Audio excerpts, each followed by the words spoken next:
now we finally get to talk about my threading, which is the real juicy one. So, in the Expedition Engine class, which is a DX app, which that's all that fun stuff to getting this created and run by the main window, as the while loop while is engine running. But here's the timer for if you're doing speed checking. It does all of its work through this task manager. It does task manager execute tasks. And what it does is it goes to the root task and executes him. And if you look in here, our task manager has 4 tasks on here: update, draw, synchronize, resolve. And depending whether or not you're in single-threaded mode or multi-threaded mode, it'll actually change how it arranges them. See, if you do multi-threaded, you're inserting concurrent tasks. If you're single-threaded, it's only consecutive tasks. I'll go more into what exactly that means momentarily. So, all those tasks are all overriding the central engine task object right here. And you notice they have these 3 functions: pre, work, and post. So what it does is in the engine task, when you execute him, what he does is he goes through all of his concurrent tasks, if he has any, kicks them off. Oh, yeah, here. Let's turn multi-threading back on, just to make this a little bit clearer. So engine settings, burp. Turn multi-threading back on.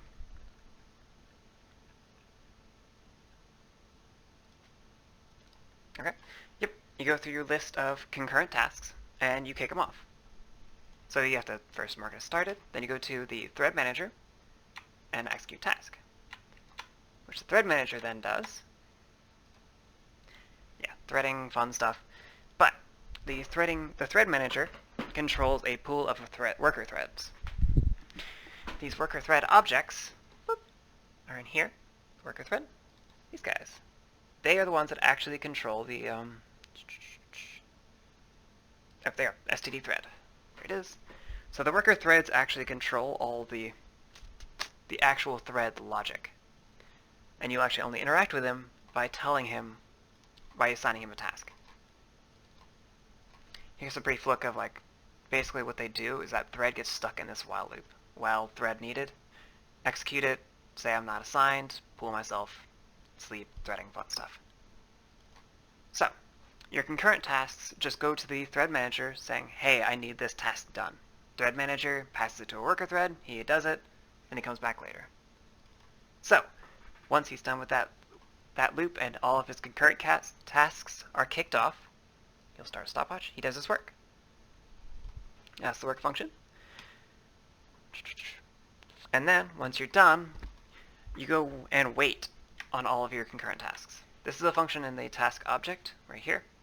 This is a multi-threading control where you essentially wait on his lock. So, you kick them all off, do your work, and then wait for them all to be done. Then you call the, oh, sorry, I missed this function right here. This pre and post, this helps us to align things. So you call pre-parallel threads, kick off the parallel threads, do your work, wait for them all to finish, then call post-parallel threads. And then if you have any consecutive tasks, you execute those. So, pre, kick off your friends, work, wait for friends, post, consecutive. So, for update, which is going to be the obvious one, update frame, it's very simple. Does nothing during the pre and post, but all he does is during the work phase, he just executes an update step. Draw is very similar as well. He draws a frame. That's a leftover from the UI system I had. This can actually be commented out. It does nothing. Yeah, again, I was going to remove the UI system. I'm probably going to remove the UI system once we're done with this turn-in, since you know that I put an honest effort into trying to do it. I just couldn't figure out a good way to make it meaningful. Like, give it a good place in the engine. So, when you go back over here, when you're in multi-threaded mode, update frame has a concurrent task of draw frame. Meaning, when update gets executed, he will kick it off in here. He will see draw frame as a concurrent task to be kicked off. So update will kick off draw, and while draw is working, he does his work, his own update work. Then when he's done, he waits to make sure the update tasks will complete his work. Then he'll wait for draw to be done, call post, and then execute his consecutive task.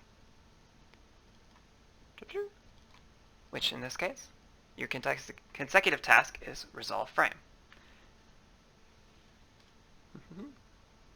This guy's a little bit trickier. As you can see, his logic's a lot more complicated. This one is where we're handling all the command issuing. So I guess so while this, I'll probably back up and explain what the other guy's doing, so you can better understand why I'm using pre and post. So, if you go back to the task manager, you'll see once update is finished and his concurrent task draw frame is completed, he'll go to his consecutive task, which is resolve frame. And resolve frame has a concurrent task of synchronize. So, I'm going to explain synchronize real quick because he's much simpler than resolve, and resolve's design is based around him. So synchronize quite literally just goes to the graphics scene manager and tells him to synchronize all of his resources. And this goes into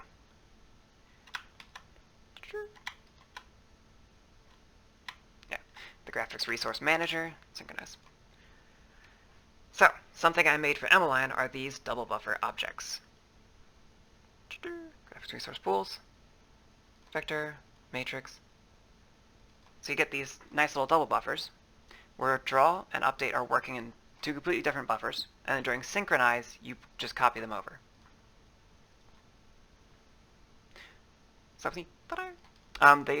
He actually has a little a strategy on him, so when he's clean, like he shouldn't be copied over, it does nothing. Vector has the exact same idea. He's just a lot bigger and has more accessors. I'll jump to the UML, just see. There you go. This is kind of a monster to look at. But yeah, so you see the graphics resource manager owns the four managers: material, matrix, vector, and pointer. And then each one of those owns, so material manager owns materials, matrix double buffer manager owns matrix double buffers, vector double buffers, and pointer double buffers. The idea is update and draw can work completely different buffers, and then during synchronized threads, we just copy them over. So that's literally all he does. He just goes through all of the changes update made and copies it into the draw. But because draw is already done, this is a completely fine thing to do. So back to resolve. So he tells the graphics scene manager to process his scene command, or his version of commands. This is like start, stop drawing, that kind of thing. And then he kicks off synchronized threads. Note that this has to be done first, because whether or not someone wants graphics resources to be synchronized is very important, and we need to do that beforehand. So while he's synchronizing, the resolve frame is going to process time. Process messages is a DX11 thing where the DX11 thread will give you messages that you have to process. This is actually, earlier in the quarter, I posted a mad message about my project like timing out. That's because if you don't peek at these messages, Windows will think you're unresponsive. So, you process your messages, you create and delete scenes, process the engine command queue, and then swap chain and prepare draw. That is DX11 stuff. And then, remember, post-parallel threads only happens once you and all your concurrent tasks are done. Then we can process scene change commands. That one has to be done last, because if you start moving scenes around on the synchronized thread, that can throw him off about where he's trying to work, because he wants to work only in the current scene. So if you move the current scene while he's touching it, things can get a little hairy, and it's best to completely separate them. So you do process current scene commands. Then you kick off at this like line 22 essentially.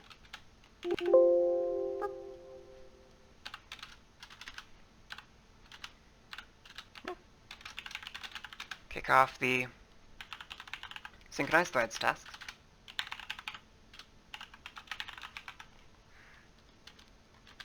you do your work, which is like processing time, messages, scene creation.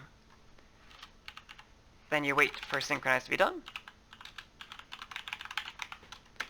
Then when he's done, then you can process scene change commands. So that's why these little 3 functions are so important, is now we know that the other threads are started before work and are finished before post-parallel threads.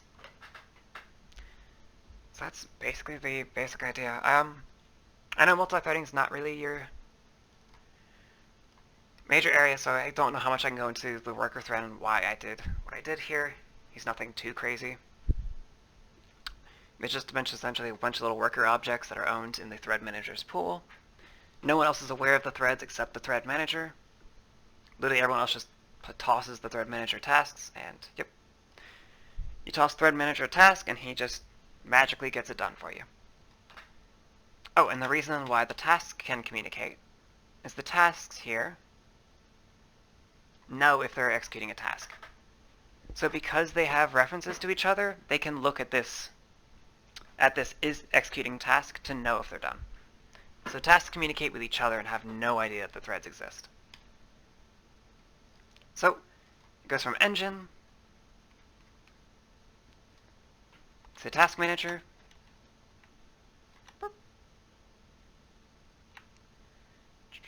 Execute tasks.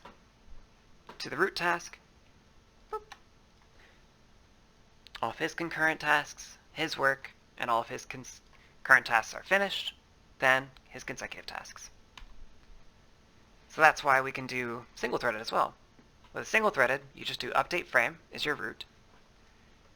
Once you're done with your work, do draw. Then once you're done with that, do synchronize. Then once you're done with that, resolve frame. And then assign root task as update. So, update, draw, synchronize, resolve. That's just how single-threaded works. In multi-threaded, it's update at the same time as draw. And then after update's done, you go to the consecutive task of resolve. Then while that's going, you do synchronize.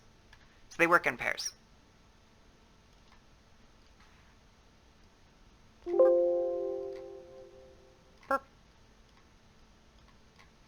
See, task manager leads you to update frame, who tells you to do draw frame. Once they're both done, you do resolve frame, who kicks off synchronize. Once they're both done, the engine is now done with one iteration. Then does any sort of speed tracking, yada yada yada, and then goes back up into the while loop. So yeah, all the threading is kept inside the thread manager. All the threads do is execute tasks. And the graphics system is kept away from the rest of the systems using these double buffers when they're absolutely necessary. The particle system actually manages to avoid this, which hopefully Emmeline will explain in her videos, because it's actually really cool. I was actually really impressed how she came up with it. So, you can see in graphics object color here, the vector double buffer color. And like color light, she has a material. And, no, just a material. Like for a texture, you got your pointer double buffer. Material, pointer double buffer. You see all the graphics objects. Oh, material is actually a hidden double buffer. I kind of lied with him. The material is just 3 vectors, so the material is made up of 3 double buffers. So. And then I gave her tons of little accessor functions all over the place. So the reason update and draw can go at the same time is because the graphics objects are the only things that can be touched simultaneously, and they all have double buffers built into them, and double buffers are cleaned up during synchronize. So, I apologize if this is a bit messy, but hopefully the website will help explain things a bit more. But I guess the task graph's really the best image. Update and draw at the same time, resolve and synchronize at the same time.